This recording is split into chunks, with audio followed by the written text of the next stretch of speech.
Hello friends, welcome to my YouTube channel C S concept 99। तो friends, आज मैं आपके लिए लेके आया हूँ एक बार फिर से AIBE के मोस्ट इम्पॉर्टेंट 11 क्वेश्चन। ठीक है, मैं आपके लिए इस बार 11 क्वेश्चन लेके आया हूँ। मैंने मोस्ट इम्पॉर्टेंट 5 क्वेश्चन की, मोस्ट इम्पॉर्टेंट 2 क्वेश्चन की भी वीडियो बना दी हैं, उन्हें जाके वॉच कर लेना। तो आज हम बात करने जा रहे हैं 11 क्वेश्चन के बारे में। तो फ्रेंड्स, ये वाले जो क्वेश्चन हैं ये मैंने प्रीवियस ईयर एग्जामिनेशन से लिए हैं, जितने भी एग्ज़ाम हुए हैं पिछले सालों में। तो उनमें जो सबसे ज़्यादा बार क्वेश्चन रिपीट किया गया है वही मैंने क्वेश्चन इस वीडियो में रखे हैं। और अगर आप उस एग्ज़ाम को अचीव करना चाहते हैं तो फिर इस वीडियो को बिल्कुल भी स्किप मत करना। और यहाँ पे मैंने देखी आपके लिए सुविधा के लिए ये जो आंसर वाली चीज़ें हैं ये ब्लैक से कर दी हैं। ठीक है, ये आपके लिए आंसर पता करने के लिए बहुत ही ज़्यादा लाभदायक होंगे, जिसकी हम वो थोड़े जो ये बहुविकल्पी हैं इन पे थोड़ा ध्यान देंगे। उसके बाद में ये जो आंसर है उस डायरेक्ट इसको हम इनकी समझेंगे। ठीक, और अगर आपको इसका PDF चाहिए हो तो आप बता देना, एक कोई कमेंट कर देना, मैं क्या कहते हैं इसका PDF भी कहीं पे भी प्रोवाइड करा दूंगा। तो चलिए क्वेश्चन यानी वीडियो को स्टार्ट करते हैं। तो फ्रेंड, यहाँ पे जो पहला क्वेश्चन में कहता है, यहाँ पे पहले क्वेश्चन में कहता है कि निम्नलिखित में से कौन सा बयान कौन सा बयान भारत में मध्यस्थता समझौते के बारे में कम सटीक है। देखिए, आपको सबसे ज़्यादा जो ध्यान रखने की चीज़ है वो ये है, कम सटीक पूछ रहा है या ज़्यादा सटीक पूछ रहा है। तो यहाँ पे कम सटीक के बारे में बात करी है। तो यहाँ पे वैसे हम डायरेक्ट आंसर को देखते हैं तो आंसर में कहता है कि मध्यस्थता समझौते में यह बताना चाहिए कि मध्यस्थ न्यायाधिकरण के सदस्य कौन होंगे। यानी कि ये इसमें गलत आंसर है। गलत का मतलब है इस क्वेश्चन का तो राइट है लेकिन ये सटीक कम है। ठीक है, ये सटीक कम है। कौन सा वाला? ये घा वाला जो क्वेश्चन है ये कम सटीक है। इसमें क्या कहता है? इसमें ये कहता है कि मध्यस्थता समझौते में यह बताना चाहिए कि मध्यस्थ न्यायाधिकरण में सदस्य कौन होंगे। यानी कि ये बताना कोई आवश्यक नहीं है, इसलिए ये कम सटीक है। ठीक है, तो फिर अगर आप लोग ये चाहते हैं कि मैं जो और कुछ ऑप्शंस हैं ये भी पढ़ के बताऊं तो कोई एक जना कमेंट कर देना, मैं बता दूंगा। और अगर वीडियो में कहीं प्रॉब्लम हो, आवाज़ में कोई प्रॉब्लम हो तो ज़रूर बताना। ठीक है, और क्योंकि मैं इसलिए नहीं बता रहा वो क्योंकि आपके पास समय कम है और मैं क्वेश्चन के आंसर जल्द से जल्द आपको बताना चाहता हूँ, जिससे कि वीडियो ज़्यादा लंबी ना खिंचे। और नेक्स्ट वीडियो में ये कहता है, यानी नेक्स्ट क्वेश्चन में ये कहता है कि मध्यस्थता और सुलह अधिनियम 1996 के तहत एक मध्यस्थ पुरस्कार को अलग करने के लिए निम्नलिखित में से कौन सा जमीन नहीं है। ठीक है, तो इसमें कहा है मध्यस्थता, यानी एक नाम ये लिया है मध्यस्थता और सुलह अधिनियम 1996। तो आपको ये सन याद रखनी है क्योंकि ये भी पूछ सकता है कि सुलह अधिनियम क्या है। ठीक है, तो आपको ये सन भी याद रखनी होगी कि इनमें से सुलह अधिनियम कौन सा है। और इसमें ये कहता है कि मध्यस्थता और सुलह अधिनियम 1900, सॉरी ये थोड़ा माउस छोटा करूँगी, हाँ ओके। तो 1996 के तहत एक मध्यस्थ पुरस्कार को अलग करने के लिए निम्नलिखित में से कौन सा जमीन नहीं है। तो इसका खा आंसर जो है वो राइट है। इसमें कहता है मध्यस्थ पुरस्कार साक्ष्यों को समुचित रूप से सराहना करने में असफल रहा। तो इसमें से जमीन नहीं है, तो ये वाला इसका आंसर गलत है। यानी कि वैसे गलत है, नहीं है यानी नहीं ये वाला है। ठीक है, बाकी सब हैं, तो यानी इसका ये वाला राइट आंसर हो जाएगा। मध्यस्थ पुरस्कारों को साक्ष्यों की समुचित रूप से सराहना करने में असफल रहा।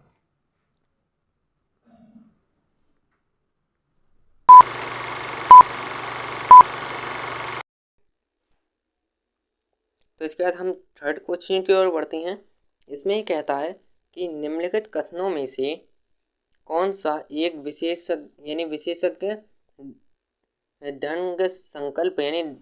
दृढ़ संकल्प के बारे में कम से कम सटीक है। यानी इसमें कम से कम सटीक बताना है। तो इसमें ये गा आंसर आपका सही हो जाएगा। एक विशेषज्ञ के दृढ़ निश्चय को न्यायालय में चुनौती दी जा सकती है। यानी ये सटीक नहीं है, कम सटीक है। एक विशेषज्ञ के दृढ़ निश्चय को न्यायालय में चुनौती यानी नहीं दी जा सकती, इसका मतलब ये है। तो हम फोर्थ क्वेश्चन की ओर बढ़ते हैं। इसमें ये कहता है कि मध्यस्थता की कार्यवाही में निपटाने समझौते की आवश्यकता कम से कम निम्नलिखित में से कौन सी संभावना है। यानी मध्यस्थता की कार्यवाही में निपटान समझौते की आवश्यकता कम से कम निम्नलिखित में से कौन सी संभावना है। तो यहाँ पे आपका जो गा आंसर है ये बिल्कुल राइट हो जाएगा।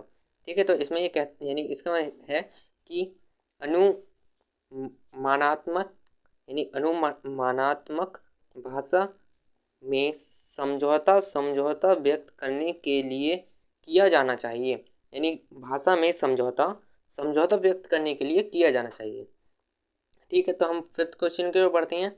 इसमें हमसे ये कहता है कि निम्नलिखित में से कौन सा बयान एक लिपिकीय त्रुटि के बारे में सबसे सटीक है, जो गलती से एक निर्णय में बदल गया है। यानी कि त्रुटि के बारे में सबसे सटीक यानी सबसे ज़्यादा सटीक त्रुटि के बारे में कौन सा है, यानी जो कमी आई है उसके बारे में सबसे सटीक कौन सा है।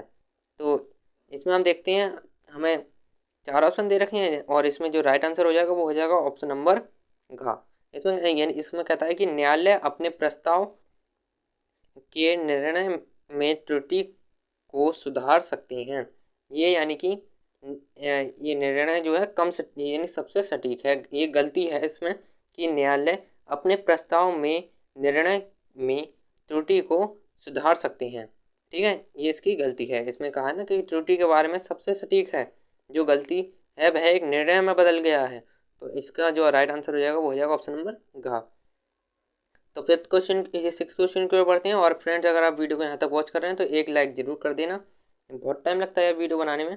ठीक है ना, आप लोगों को ही पता है, आप लोग एक बार कोशिश ज़रूर करके देखना, वीडियो बनाने की बहुत मेहनत कर काम है ये। और इसलिए एक लाइक ज़रूर कर देना, और चैनल पर नए हो तो चैनल को सब्सक्राइब भी कर देना।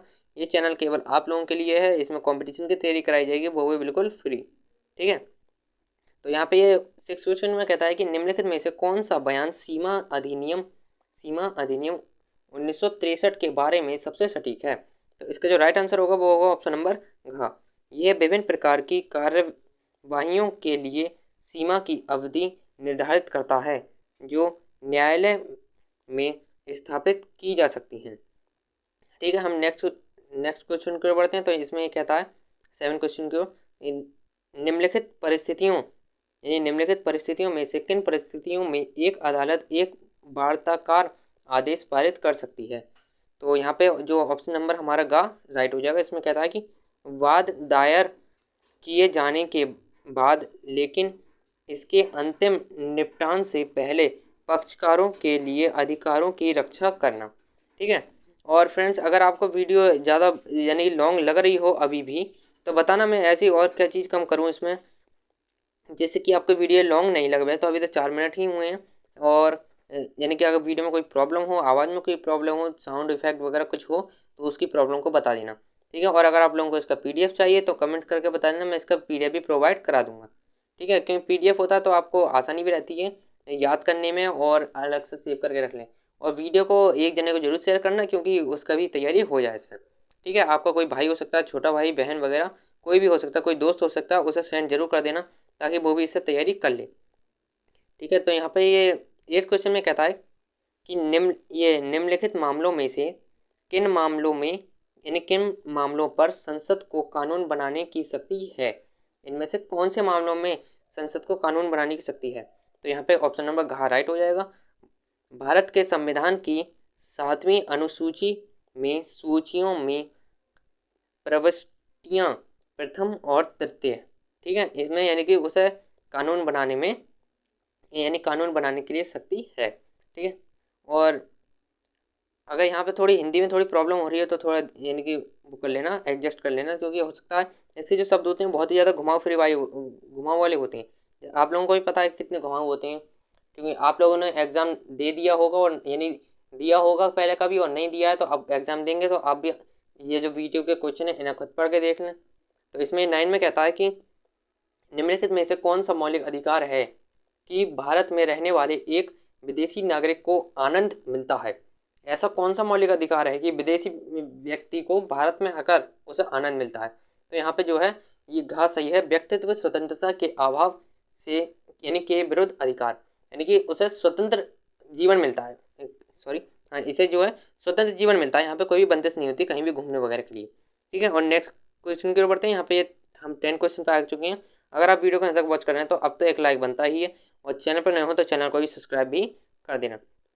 ठीक है, और भूलना मत, अभी के अभी लाइक कर दो प्लीज़, आपका कोई भी कुछ घाटा नहीं होगा, आपको सिर्फ ऐसे जाना है, ये लाइक वाला सेक्शन मिलेगा, इस पर क्लिक कर देना है। ठीक है, और यहाँ पे हमारा जो क्वेश्चन है ये कहता है निम्नलिखित रिट में से किसका उपयोग उस दावे की वैधता को यानी चुनौती देने के लिए किया जाता है जो एक व्यक्ति सार्वजनिक पद पर दावा करता है, और ऐसे व्यक्ति को सार्वजनिक पद से हटाने के लिए यदि दावा अच्छी तरह से स्थापित नहीं है।